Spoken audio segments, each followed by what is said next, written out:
Welcome to Real Authority. I feel I should mention this from the get-go. I am a major fan of rom-coms, so for some weird reason, I was looking forward a bit to Maintenance Required. Not like high expectations, but more like, hopefully it's a serviceable enough rom-com.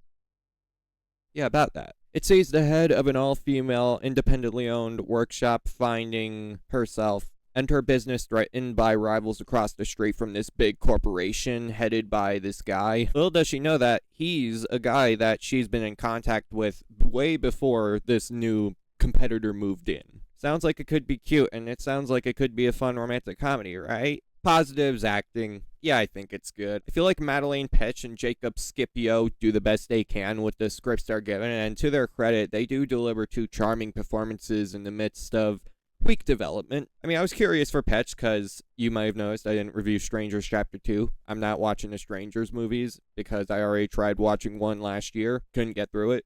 So I thought I might as well see what she's all about with this movie, and yeah, she does good. There's some good moments in general, like you want the romantic comedy element to work, and it didn't entirely work. But I will say there are some good moments, some accidentally, but I do feel there are good moments, and I laughed a solid one time, had a kind of chuckle two times.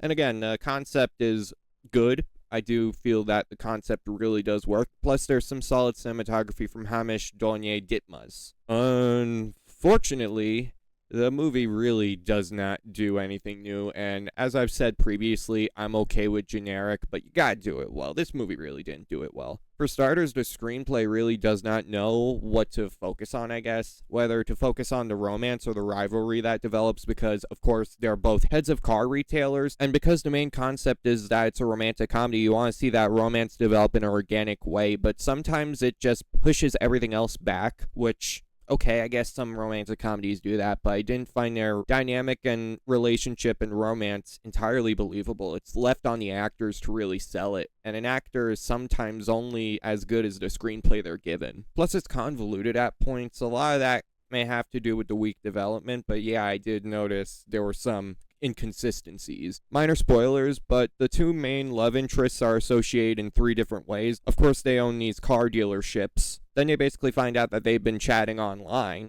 But wait, there's more! Since he obviously doesn't know that the girl is basically someone who he's been talking to, the main dude basically tries to go incognito, going to her dealership and basically being like, hey, I see what you're doing there. You got a good wrench. So yeah, it's so weird, and it takes a very long time for each and every one to get resolved. In fact, one of them I thought was resolved like an hour into it. No, it's not resolved. Leads me to my next complaint. This movie really does not do anything new. Again, I'm okay with generic, but there was like one moment in particular, I don't want to get into any spoilers, but where it's like they indicate that a character found out something when in reality they didn't find out. Yeah, what? I guess that was just to set up a third act climax that I'm not always keen in with these rom-coms. You want to know what my only issue with Anyone But You is? It's that. Really great rom-com though.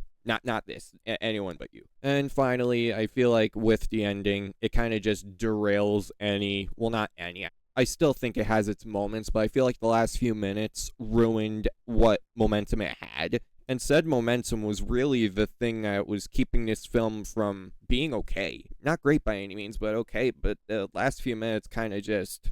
I'm going to keep it short because there's not really a lot to say about Maintenance Required. I just felt like, why was I even watching it? Right, I'm a rom-com fan. Well, I guess now I can review this rom-com as a rom-com fan and just say, maybe the it's on streaming excuse can work. Doesn't mean I like it. 4 out of 10. Make sure to leave a like, subscribe to the channel, turn on post notifications, and comment your thoughts. I'll have my Tron Ares review, as I said, either tomorrow or Friday, so that should be exciting. Alright, peace.